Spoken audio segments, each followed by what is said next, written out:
Sudah, sekarang Mbak Deti jadi host lagi.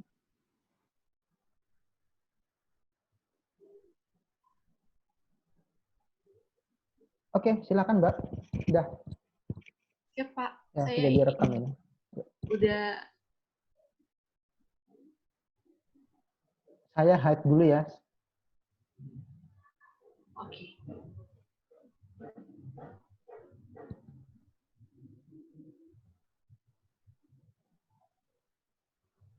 Sudah dikirim semua.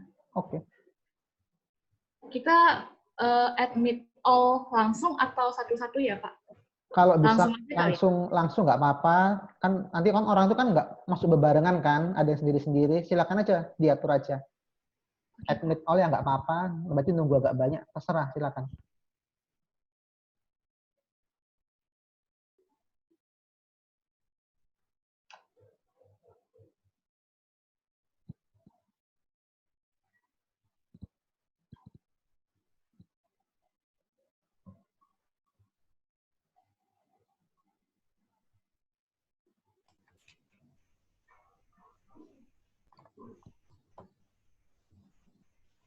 Berarti ini nggak di apa mainin nih apa lagunya nih?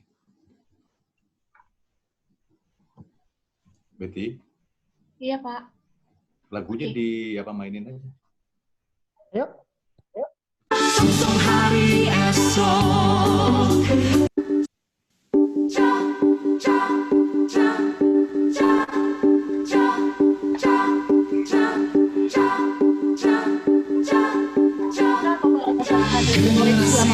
Muda merancang gagasan, jadikan pendidikan sebagai pedoman. Kami mahasiswi berbudi, sang penjaga budaya, wujudkan harmoni.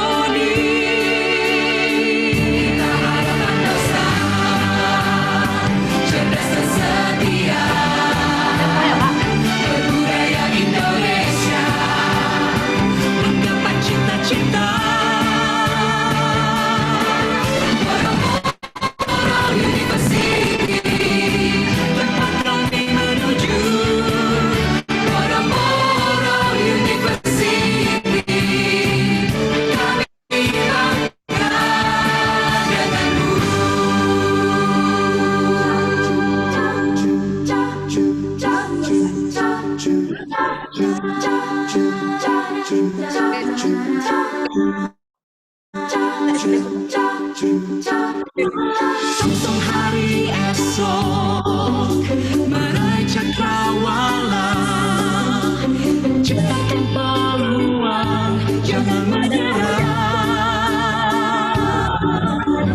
Giat bersemangat, pribadi bermanfaat. Ada apa sih?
Generasi muda merancang gagasan, jadikan pendidikan sebagai pedoman. Kami mahasiswi berbudi, sang penjaga budaya, wujudkan harmoni.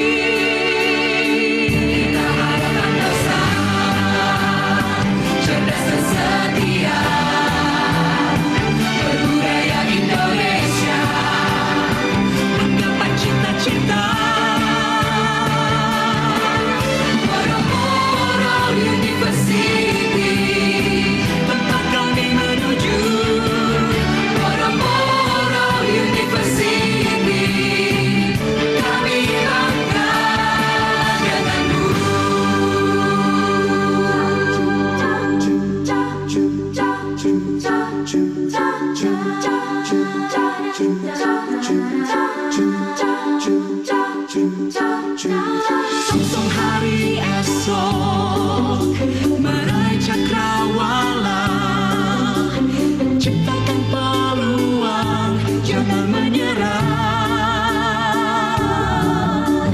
Giat semangat, pribadi bermanfaat, membangun negeri, membangun Nusantara. Kita hadapan bersama, kreatif berkarya, berbudaya Indonesia, terbaik dan berjaya.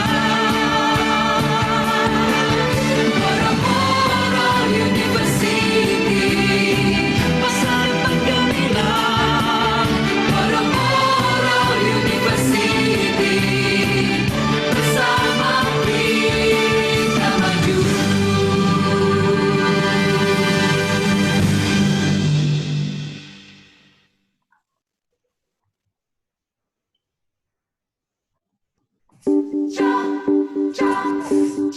Oh, pernah nggak Zoom pakai ini? Nggak kelas. Generasi muda merancang gagasan, jadikan pendidikan sebagai pedoman. Kami mahasiswa, mahasiswi berbudi, sang penjaga budaya, wujudkan harmoni. Kita hadapan bersama, cerdas dan setia, berbudaya Indonesia, menggapai cita-cita. Boro-Boro University, tempat kami menuju. Boro-Boro University, kami bangga denganmu.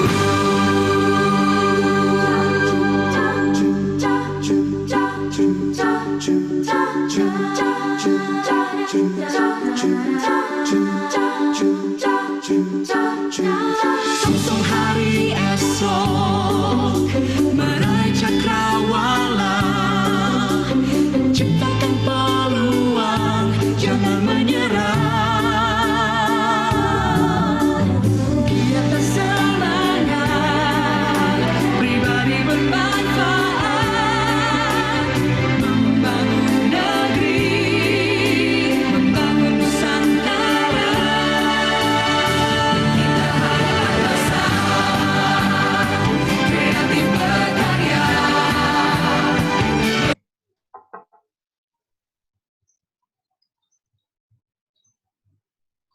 Selamat petang semuanya.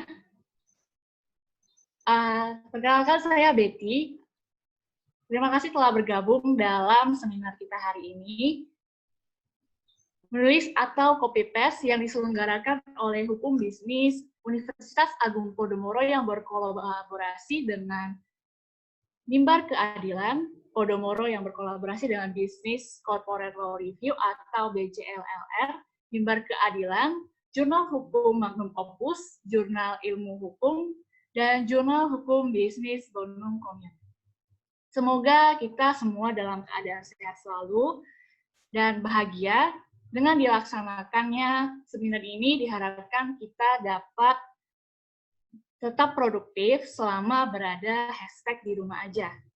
Seminar menulis atau copy paste ini yang digunakan untuk kita bertujuan untuk memberikan tips and trik seputar menulis artikel yang menarik dan baik, secara teknis maupun substansi yang related berdasarkan perkembangan era saat ini, yang akan disajikan oleh dua narasumber terhormat kita, Bapak Fajar Sugianto dan juga Bapak Tommy Michael, yang akan dibagi dalam beberapa bagian dalam seminar ini. Bagian pertama, Bapak Fajar Sugianto selaku Kepala Program Studi Hukum Bisnis Universitas Agung Podomoro akan menyajikan materi mengenai artikel Hukum Bisnis 5.0.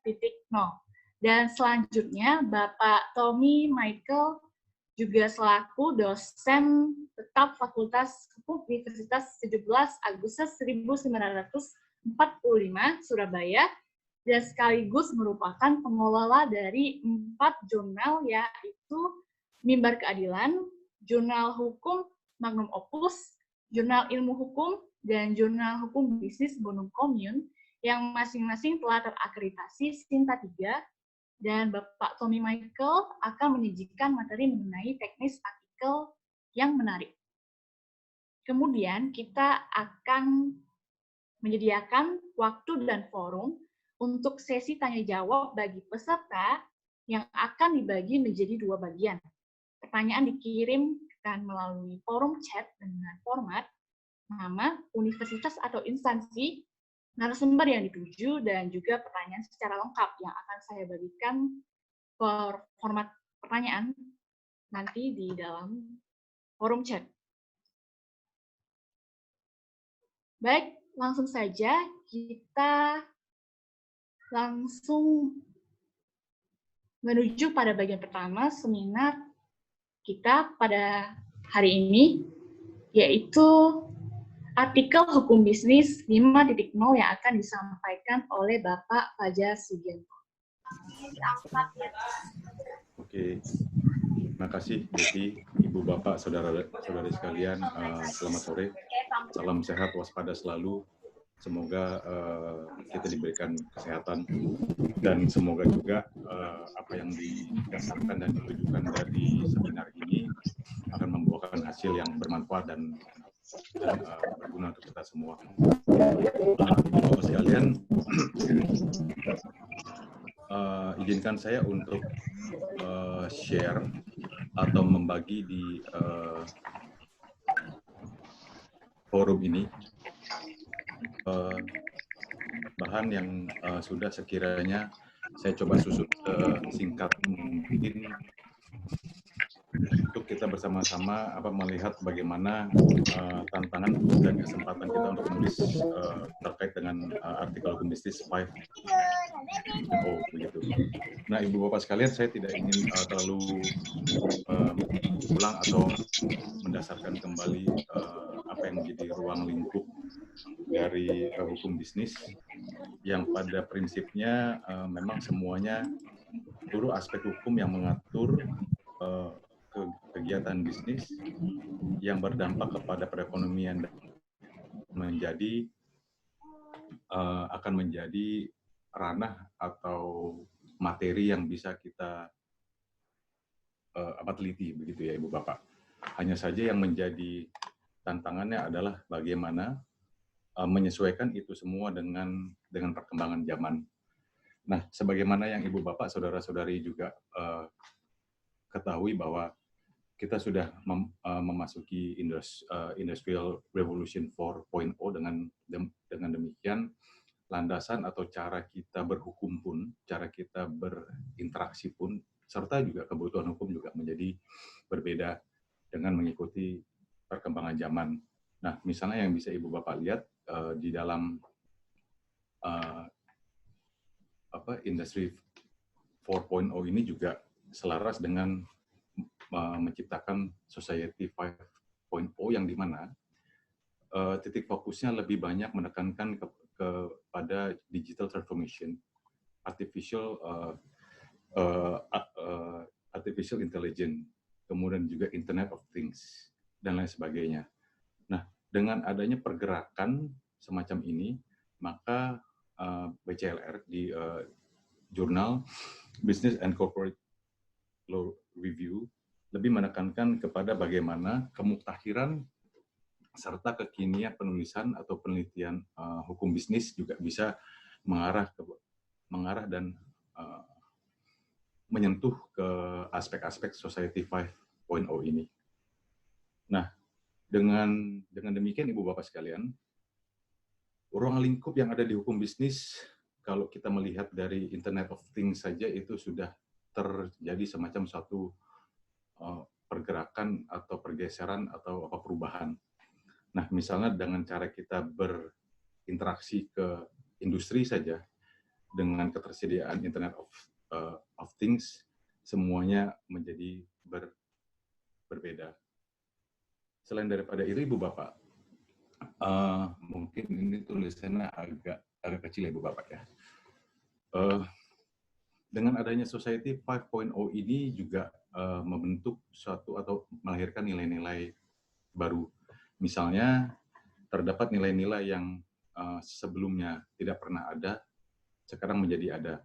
Misalnya yang di sebelah kanan di angka jam 1 ini, bagaimana interaksi atau keberadaan AI itu bisa sangat membantu untuk seluruh umat manusia yang dulunya tidak terjangkau, sekarang menjadi terjangkau begitu.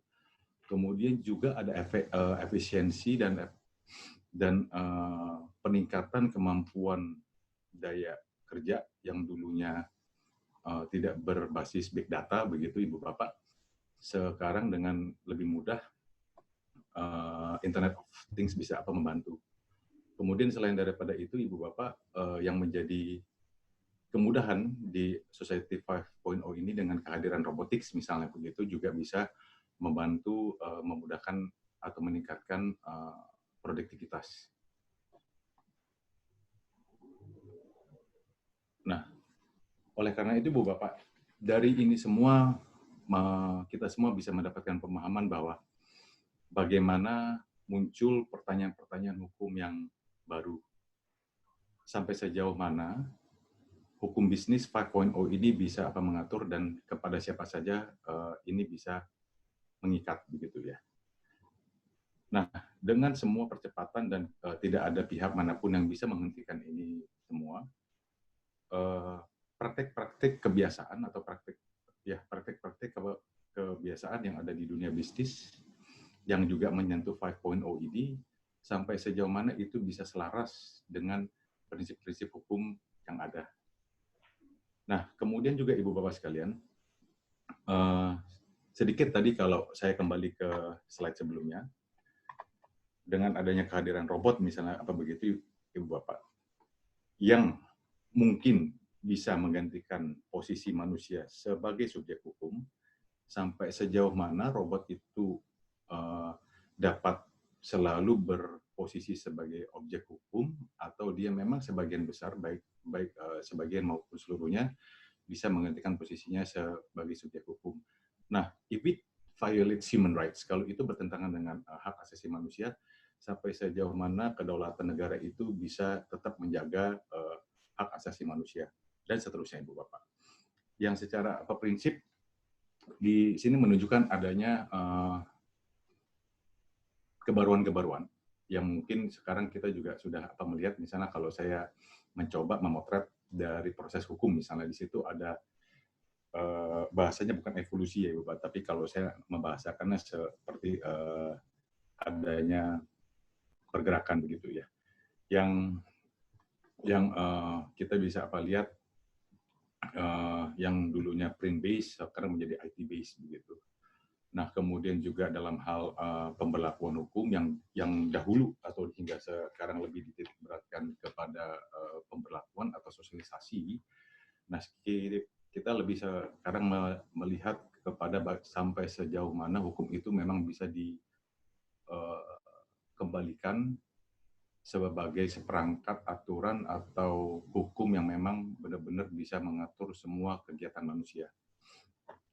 Nah, tentu saja Ibu Bapak sekalian, kalau kita melihat dari tujuan hukum misalnya sebagai satu keadilan, maka dengan adanya 5.0 ini salah satunya adalah peningkatan terhadap efisiensi. Apakah keberlakuan hukum itu sesuai dengan peruntukannya.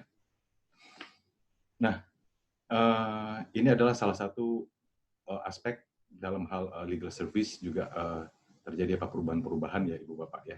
Dan saya coba langsung karena waktu yang dijadwalkan agak terbatas. Maka begini Bu Bapak. Ruang lingkup yang ada sekarang itu kita bisa sepakat bahwa sudah terjadi perluasan-perluasan yang dimana tidak ada pihak manapun yang bisa menghentikan ini semua.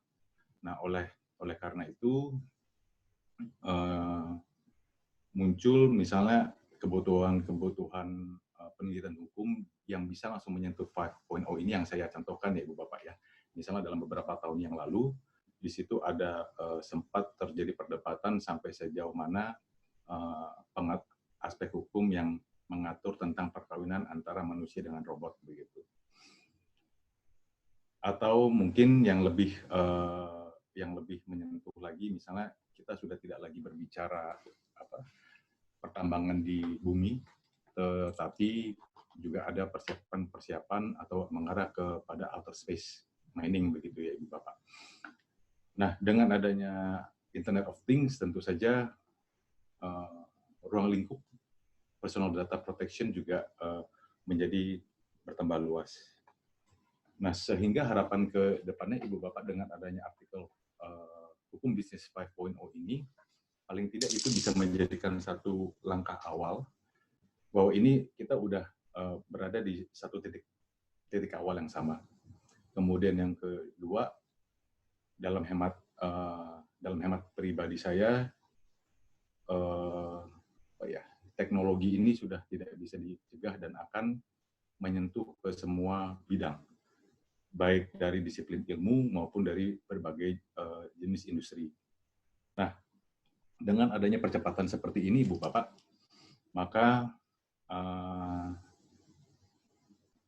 ketidakpastian atau bertambah kompleksnya pengaturan hukum yang dibutuhkan nanti di kemudian hari itu sangat dibutuhkan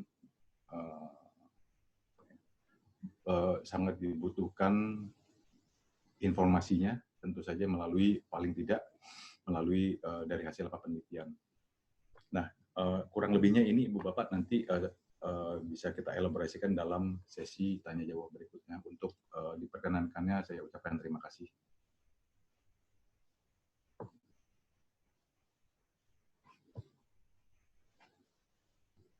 Baik, terima kasih Bapak Fajar selaku memberikan dalam pemaparan materinya tentang artikel hukum bisnis 5.0. Akan kita lanjutkan sesi selanjutnya yang akan dipaparkan mengenai teknis artikel yang menarik oleh Bapak Tommy Michael.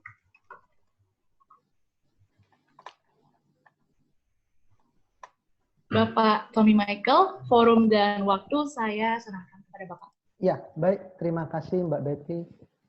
Mungkin share screen-nya kita bisa bergantian. Oke. Baik. Baik, perkenalkan nama saya Tommy Michael. Saya ucapkan terima kasih atas kerjasama dari Podomoro University. Ada Pak Dr. Fajar sama Mbak Betty. Di sini saya singkat saja membahas mengenai bagaimana sih tulisan menarik standar jurnal. Di sini saya menggunakan standar IMRAD, Introduction, Method, Result, and Discussion. Ini standarnya Scopus. Kebetulan jurnal dari Untak Surabaya, bekerja sama juga dari Podomoro, sudah terdaftar di DOATS, kemudian sedang menaikkan menuju Sinta 2 sebetulnya. Sebetulnya apa sih yang menarik itu bagaimana? Dalam hal ini yang menarik yang pertama memang kita harus melihat judulnya. Judulnya memang itu harus bombastis memang. Kemudian nyeleneh, dan yang utama tidak boleh ada pencantuman peraturan perundang-undangan di dalamnya. Yang kedua, penulis harus memiliki akun ORCID atau Akademia Edu.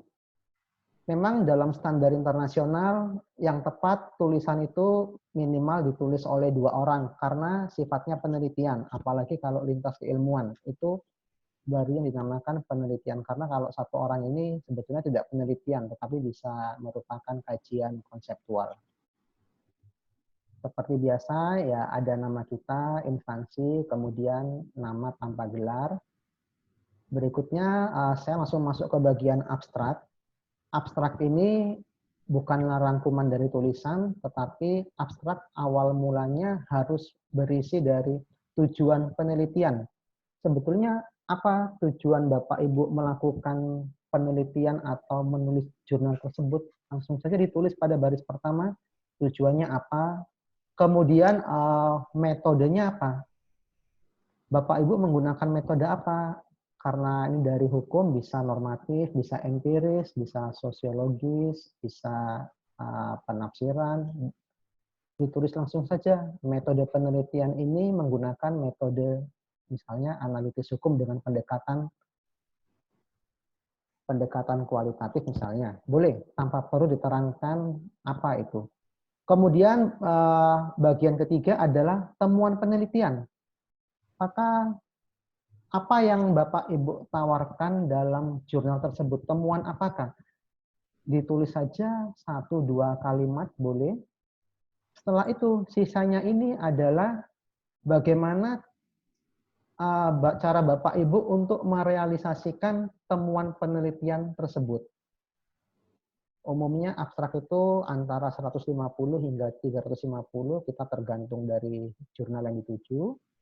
Kemudian kata kunci adalah kata yang sering muncul. Sifatnya alfabetis saja, dibuat urut. D, O, dan P. Jadi abstrak itu isinya tujuan penelitian, metode, temuan, sama bagaimana merealisasikan temuan tersebut. Saya teruskan langsung, kita langsung masuk ke bagian A, yaitu pendahuluan. Pendahuluan di sini terdiri dari 3 bagian sebetulnya. Yang tepat itu ada 3, latar belakang. Latar belakang ini, kenapa sih Bapak Ibu kok ingin menulis tema itu? Kenapa ingin menulis tema itu? Kemudian temuan apa yang ditawarkan dalam jurnal tersebut? Artinya temuan ini, apa sih yang menarik dengan jurnal sejenis lainnya? Kemudian ada namanya orisinalitas telitian. Orisinalitas penelitian ini perbandingan dengan penelitian-penelitian sebelumnya. Misalnya bisa dibandingkan pendekatannya, ataupun subjek penelitiannya, ataupun objeknya. Dan yang terakhir adalah rumusan masalah. Di sini saya menjelaskan, inilah argumen saya, argumen pertama, kenapa saya kok ingin meneliti Omnibus Law. Saya menelitinya ini berdasarkan pidatonya Presiden Joko Widodo sebetulnya. Jadi saya bersumber dari situ. Itulah yang saya, sebagai kebaruan saya, itulah yang saya munculkan di bagian pendahuluan. Kemudian argumen saya kedua, karena di dalam Undang-Undang Dasar tuh kita tidak menemukan bentuk pemerintahan, hanya demokrasi ekonomi, itu di pasal 33. Itulah salah satu juga kebaruan yang saya tawarkan. Jadi saya fokus tulisan ini sifatnya menerka sebetulnya, karena Omnibus Law belum terjadi. Kemudian Bapak Ibu, saya teruskan sampai ke bawah dulu.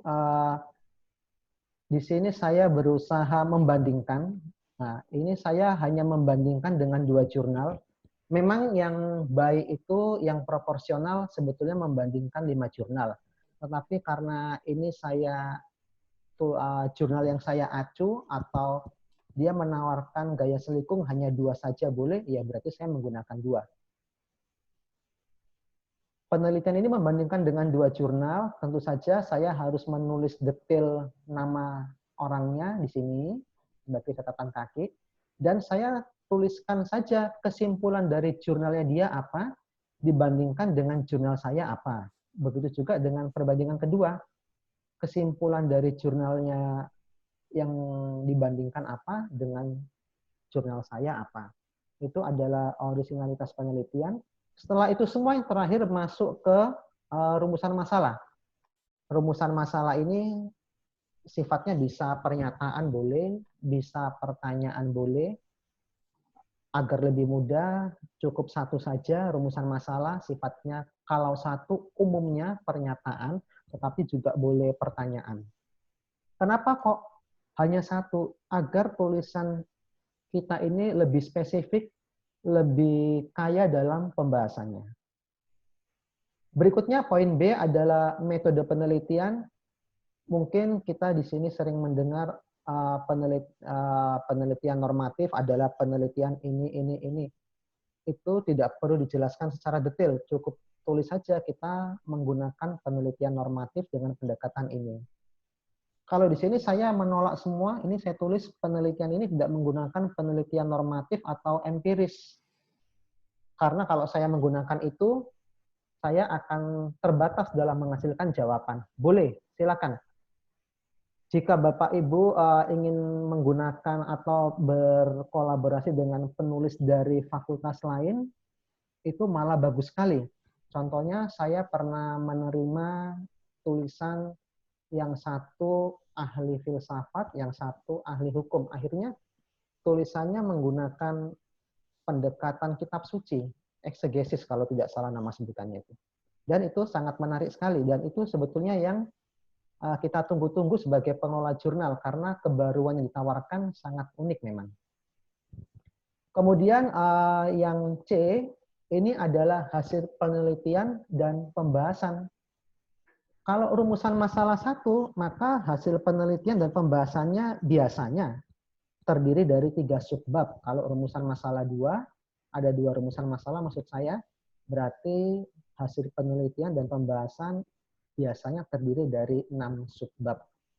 Jadi tidak ada aturan baku, tetapi diharapkan tidak 1 atau 2 subbab. Kenapa? Agar pembahasan tadi, agar ini hasil penelitian dan pembahasan ini betul-betul menjawab rumusan masalah yang Bapak Ibu tawarkan tadi.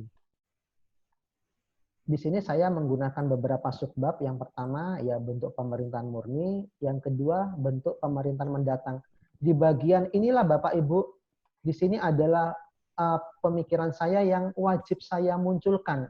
Oleh karena itu di bagian ini saya tidak banyak menggunakan karya orang lain, tapi jurnal-jurnal saja sebagai dasar hukum, sebagai pendukung pemikiran saya. Jadi diharapkan memang dalam hasil penelitian dan pembahasan ini pemikiran kita yang dimunculkan memang. Karena disinilah kita memiliki hak penuh atas tulisan jurnal yang kita buat. Kemudian saya teruskan dulu. Jika Bapak Ibu membuat gambar ataupun tabel, misalnya ini ada gambar, maka saya harus menjelaskan apa sih makna gambar tersebut. Saya ceritakan lagi. Dan wajib saya beri tanggapan, dalam arti saya tidak sekedar menjelaskan ini, tapi saya juga harus memberi tanggapan. Apakah saya menolak gambar ini atau mendukung. Kemudian misalnya Bapak Ibu memasukkan hasil wawancara, tentu saja bukan transkrip hasil wawancara secara utuh, tetapi misalnya saya mewawancarai tokoh X, saya tulis saja dalam 2 atau 3 kalimat hasil wawancara saya plus hasil kritikan saya bagaimana atas hasil wawancara tersebut, apakah saya mendukung atau menolak. Silakan. Jadi harus ada tanggapan dari penulis sendiri. Kemudian Bapak Ibu jika menggunakan tabel, ini model tabel secara internasional, garisnya ke samping semua tanpa ada garis bawah memang. Tabel ini pun memang harus dijelaskan secara baik apa sih makna isi tabel tersebut. Kemudian bagian D adalah penutup. Penutup pun juga bukan ringkasan tetapi langsung jawaban dari rumusan masalah secara lengkap. Jawaban secara lengkap. Sangat jarang atau bahkan mungkin tidak diperbolehkan, saya jarang menemukan saran dalam penutup itu, karena yang diutamakan adalah jawaban, bukan memberikan saran. Andai kata pun Bapak Ibu menginginkan ada saran, sarannya untuk siapa? Maksudnya tulisan tersebut ditujukan untuk siapa? Misalnya karena tulisan saya ini ditujukan kepada presiden, maka saya memberi saran hanya kepada presiden. Tidak boleh saya memberikan saran kepada masyarakat umum, kepada DPR, tidak boleh. Karena kita harus kembali lagi untuk siapa tulisan ini dibuat. Kemudian Bapak Ibu, yang tren sekarang kalau kita melihat jurnal-jurnal dari hukum, silakan Bapak Ibu di catatan kaki itu ada penjelasan, boleh.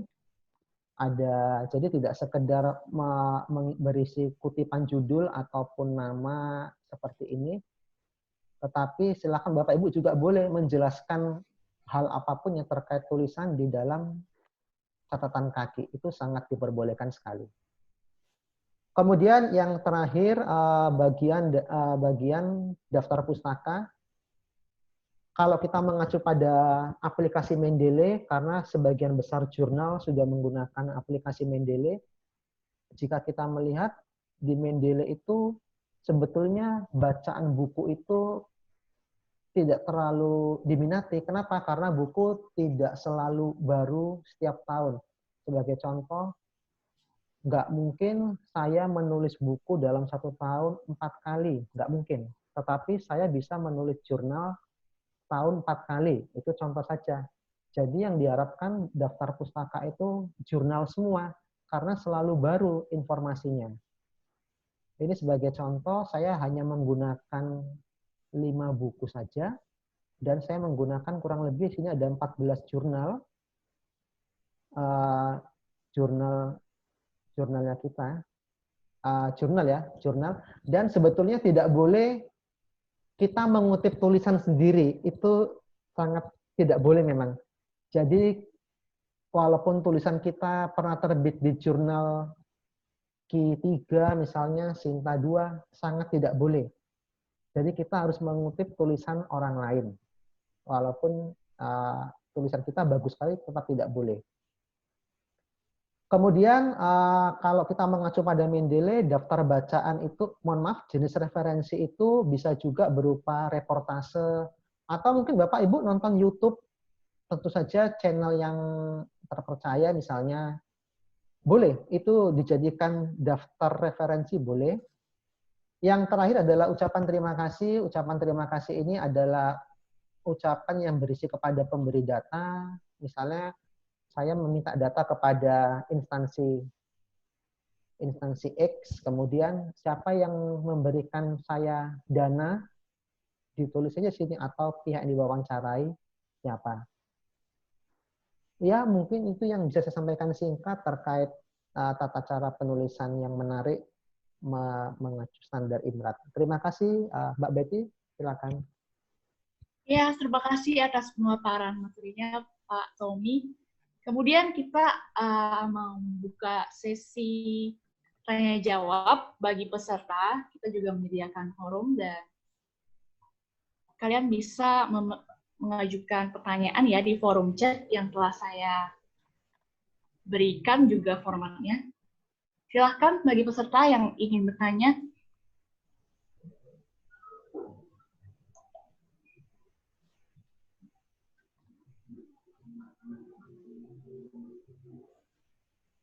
Baik, tadi kita juga sudah, sembari kita menunggu pertanyaan, kita juga sudah mengenal beberapa tips and trick ya Pak, dari Bapak Tommy Michael mengenai ini juga artikelnya.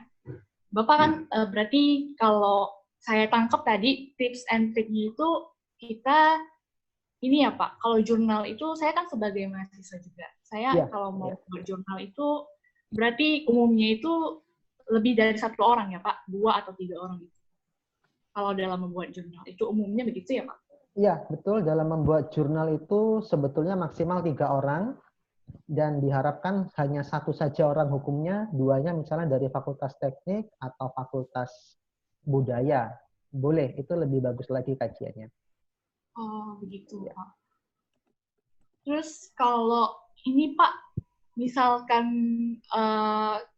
ini berarti benar-benar ini ya, kalau tipsnya dari Bapak, misalkan kita ada jurnal, itu lebih baik daftar pustakanya itu berasal dari jurnal juga. Kalau dari buku itu mungkin kurang menarik.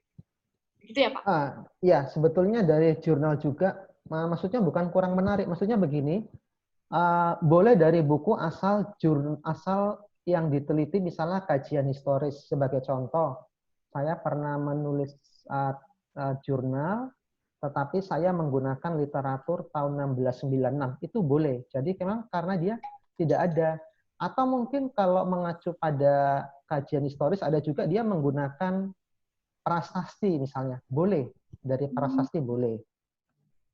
Iya nih Jadi, Pak, udah ada satu oh iya, pertanyaan dari Yehuda iya. yang dari Universitas Agung Podomoro. Iya. Pak Tommy, kami sebagai mahasiswa S1 selalu diberitakan bahwa belum boleh memberikan pendapat karena belum merupakan ahli, Pak.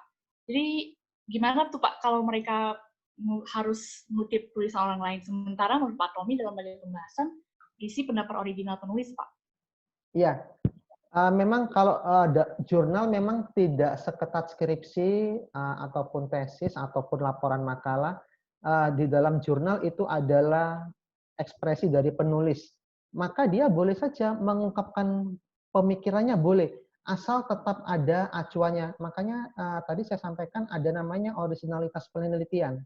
Sangat tidak mungkin tidak ada originalitas penelitian, kecuali temanya itu betul-betul futuristis. Contohnya saja, saya pikir sekarang sudah banyak kok jurnal yang menulis tentang bagaimana mengelola tanah di bulan misalnya. Itu juga sudah ada. Kawin dengan boneka robot juga sudah ada. Jadi kita harus giat mencari originalitas, baru kita memunculkan pendapat kita menawarkan apa sih yang menarik dari tulisan itu. Ada juga nih Pak dari Clara Indira kepada Bapak Tommy Michael. Iya. Seringkali dilihat dalam footnote, kutipan itu sangat panjang, bahkan berisi penjelasan yang lebih lengkap. Apa yang diisi dalam footnote tersebut? Bahkan seringkali footnote lebih panjang. Adakah batasan penjelasan panjang dalam footnote tersebut? Oh ya, footnote panjang itu sebetulnya dari tradisi Roma. Roma itu saya lupa sebutannya, kalau nggak salah Daiges kalau nggak salah ya. Jadi di setiap pasal, kalau kita mengacu tradisi Roma, karena kita kan dijajah Belanda, Belanda dijajah Perancis, Perancis dijajah Romawi, maka kita menggunakan standar penulisan Roma. Di setiap pasal itu umumnya dijelaskan secara seksama. Itulah yang kita anut. Jadi misalnya kita menggunakan hukum, kita nggak usah menulis di naskah, hukum adalah, nggak usah, langsung di catatan kaki aja. Hukum adalah ini. Jadi memang kita menganut tata cara penulisan bangsa Romawi kuno memang. Kita menjelaskan secara detail di catatan kaki. Dan kalau kita melihat secara seksama, biasanya orang yang catatan kakinya lebih banyak daripada naskah, itu tulisannya biasanya bagus sekali. Dan itulah yang dicari memang, karena dia menunjukkan bahan bacaannya yang sangat banyak dan spesifik. Jadi boleh saja misalnya naskahnya itu kalau dihitung mungkin cuma 2 halaman, tapi sisanya daftar catatan kaki semua, silakan, boleh sekali itu. Iya. Ada nih Pak, pertanyaannya menarik banget buat Pak Fajar dari Mas Fahru Rozi, IAIN Madura.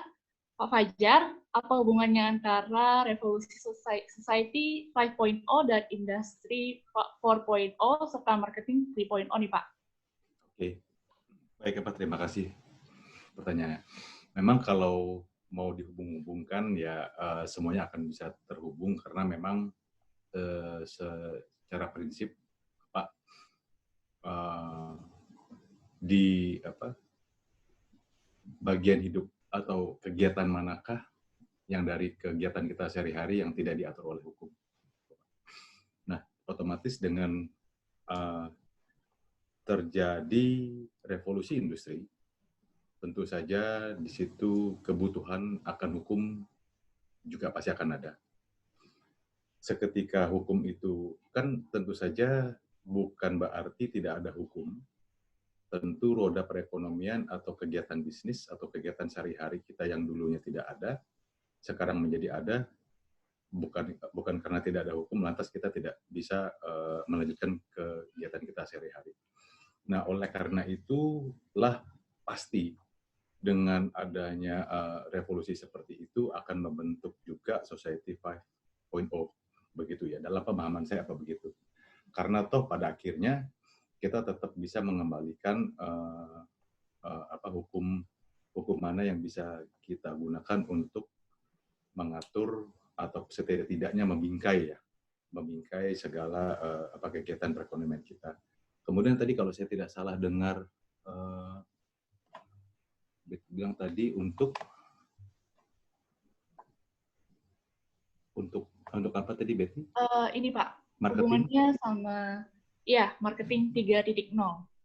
Nah, Pak, itu tolong kami di dalam forum ini juga di update kira-kira marketing 3.0 itu lebih mengarah ke mana begitu ya? Tolong apa berbagi Pak nanti Pak. Nah, untuk menjawab yang untuk korelasi antara 5.0 dengan Industrial Revolution 4.0 dalam hemat saya apa seperti itu. Karena tetap pada akhirnya harus kita kembalikan pada kaidah hukum yang berlaku begitu ya Pak ya. Demikian. Kemudian kita lanjut ke pertanyaan selanjutnya nih Pak, untuk Pak Tommy dari Kak Gardis dari Universitas Agung Podomoro. Pak Tommy, saya sedang menulis tugas akhir skripsi. Apakah tulisan skripsi termasuk dalam jurnal, Pak? Apakah tugas akhir tersebut juga harus disusun dengan judul menarik dan agak tanda kutip nyeleneh? Lalu kemudian untuk penulisan jurnal, penulisan saran itu ditujukan kepada pihak yang dituju dalam tulisan. Kalau untuk skripsi, saran yang baik sebetulnya mencakup hal seperti apa ya, Pak? Oh ya, baik Pak Fajar, saya mohon izin menjawab karena memang itu kan tergantung dari kampus ya. Ini secara garis besar saja, kalau saran skripsi yang tepat memang saran kepada pemerintah apa, kepada masyarakat apa, yang terutama kepada peneliti selanjutnya. Tujuannya apa? Agar penelitian Bapak Ibu atau dari rekan-rekan mahasiswa tidak berhenti sampai situ saja, agar bisa dilanjutkan oleh adik kelasnya. Jadi ada saran bagi peneliti selanjutnya. Artinya kan skripsi tersebut tidak mungkin mengupas habis pertanyaan yang ditawarkan dalam rumusan masalah. Hanya mungkin sampai huruf D misalnya, tetapi masih ada kelanjutannya E, F, G. Itulah yang ditulis dalam saran untuk peneliti selanjutnya. Kemudian memang dalam apakah skripsi bisa dijadikan jurnal, ya memang wajib. Itu memang sudah ada aturannya, memang saya lupa Permenristek Dikti nomornya. Sudah ada itu. Memang harus beda. Misalnya rumusan masalah di skripsi ada 2, maka di jurnal 1 saja dan judulnya harus beda. Dan saya pikir kalau sudah punya skripsi untuk dijadikan jurnal, itu menurut saya sangat mudah sekali. Daripada belum punya skripsi, tetapi untuk menulis jurnal. Jadi saya pikir kalau sudah punya skripsi mau jadikan jurnal, tinggal meringkas dan membuat dengan bahasa yang lebih menarik dan tinggal menambah referensi terbaru. Ya, itu Mbak. Oh, begitu ya, Pak. Terus ada pertanyaan lagi nih, Pak. Ya. Dari Bapak Rio Hanggoro Prasetyo. Iya, iya. Bapak, bagaimana tips and trick jika kita mau membuat sebuah tugas paper kita menjadi sebuah artikel untuk jurnal? Dari Bapak Rio. Iya, sebetulnya tips dan triknya tidak ada sih. Kalau saya selama ini yang paling utama dari judul aja kita lihat. Kalau judulnya nggak menarik tapi isinya menarik, kita langsung menolak. Karena kita sudah banyak yang masuk, jadi kita melihat pertama kali dari judul memang. Kalau judulnya menarik, nanti kita seleksi. Kalau isinya nggak menarik, tapi kita tolak. Tidak ada relevan. Jadi yang pertama, judul harus menarik. Kemudian diusahakan dalam jurnal tersebut ada wawancaranya memang, ada wawancaranya. Kemudian silakan jangan menggunakan pendekatan normatif atau empiris. Mungkin cari yang lain.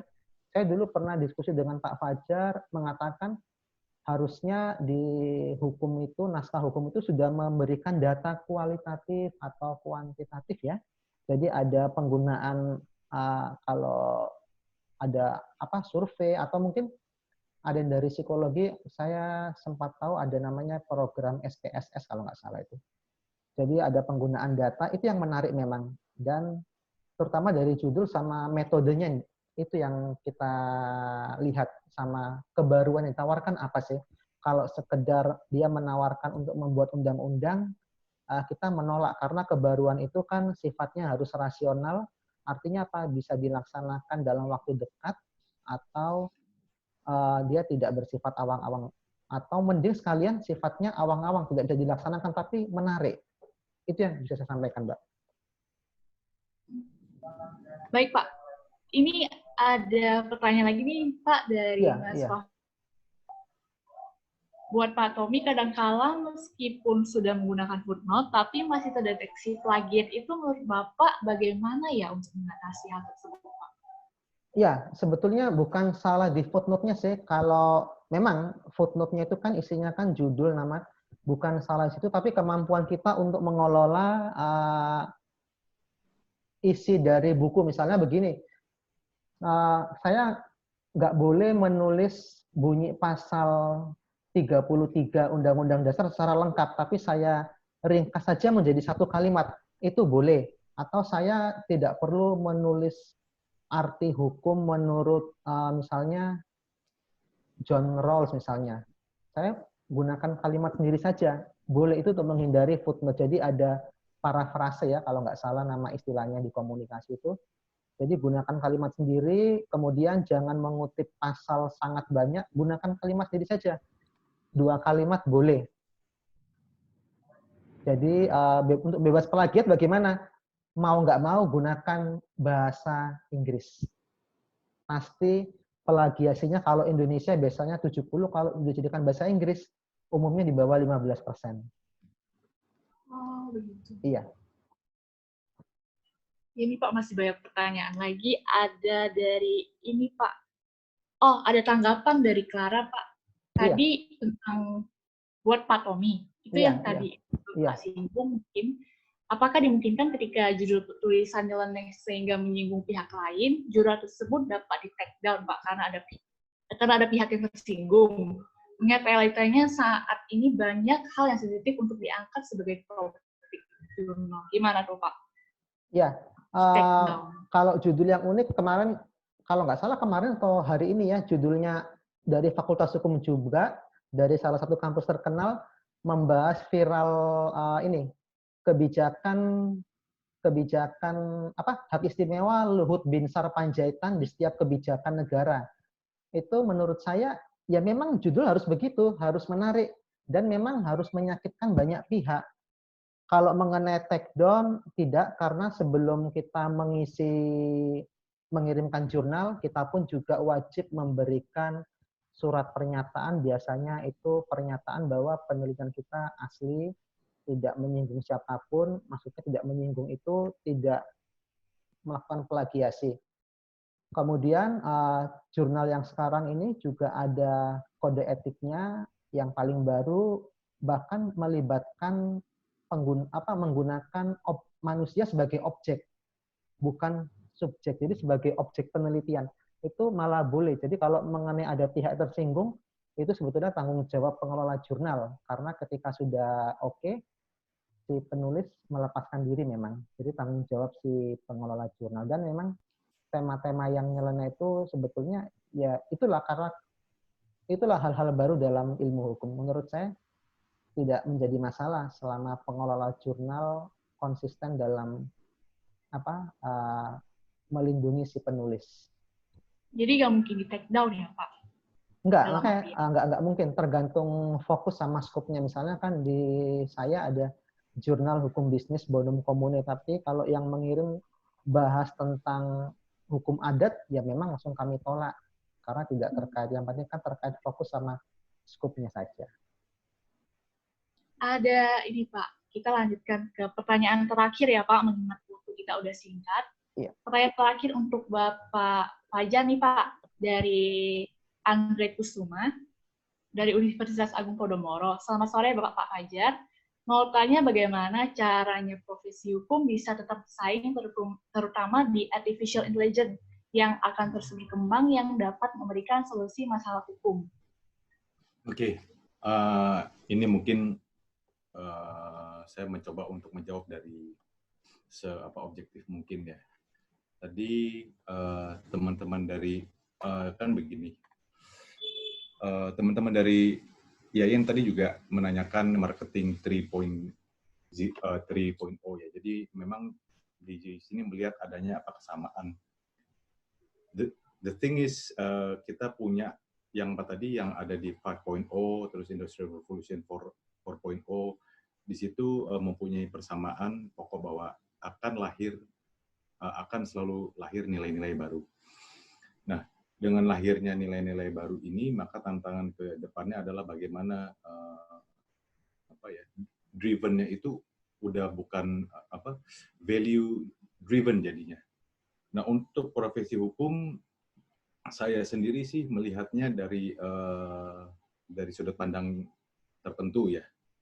Misalnya bagaimana tidak saja keterampilan yang kita tingkatkan, tetapi memang ada semacam satu nilai yang bisa membedakan antara satu individu dengan individu yang lain.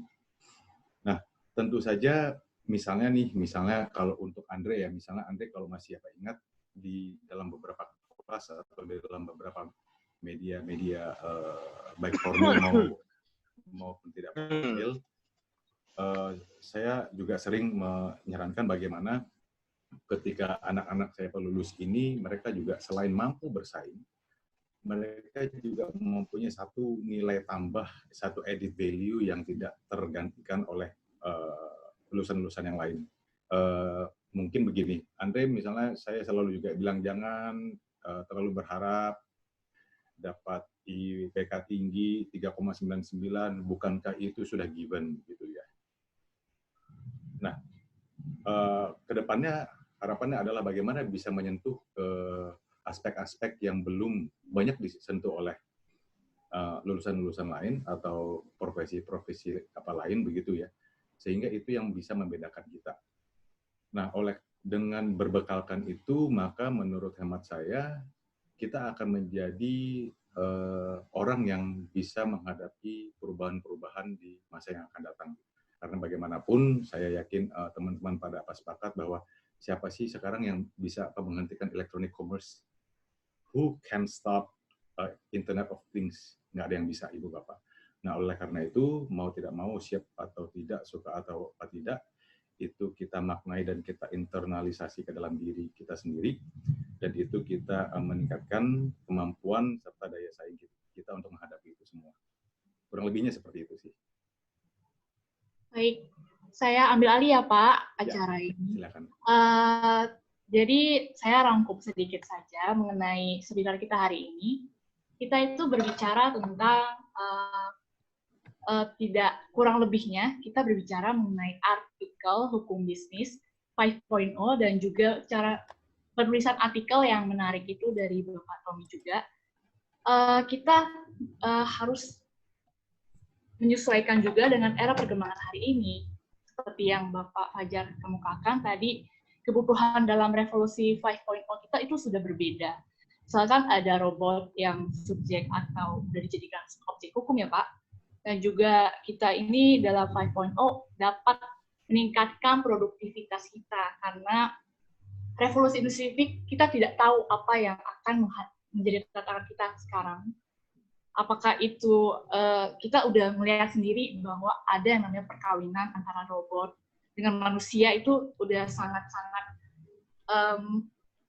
ya tidak dapat terpikirkan saja dari dulu apakah ini dapat terjadi atau enggak, sekarang sudah sangat-sangat umum. Dan juga kita juga belajar tentang ada renewable resources ya Pak. Kita mungkin ini menjadi tantangan kita sebagai orang-orang hukum pada saat sekarang. Dan juga pemaparan secara singkat oleh Bapak Tommy mengenai bagaimana cara penulisan artikel yang baik dari tips and triknya. Tadi beliau juga telah mengungkapkan bahwa ya kita jurnal itu nggak sendiri dan juga beberapa tips mengenai jurnal itu lebih baik dijadikan sebagai daftar pustaka. Dan kita juga sudah melihat bahwa peserta ini sangat antusias Pak untuk menanyakan pertanyaannya, tapi waktunya udah sangat mepet banget ya Pak. Saya boleh meminta untuk semuanya kita buka videonya ya, kita untuk dokumentasi sebentar. Mohon dibuka semuanya, kita dokumentasi sebentar sebagai kampanye kita untuk di rumah aja, untuk tetap produktif. Smile ya, cheers.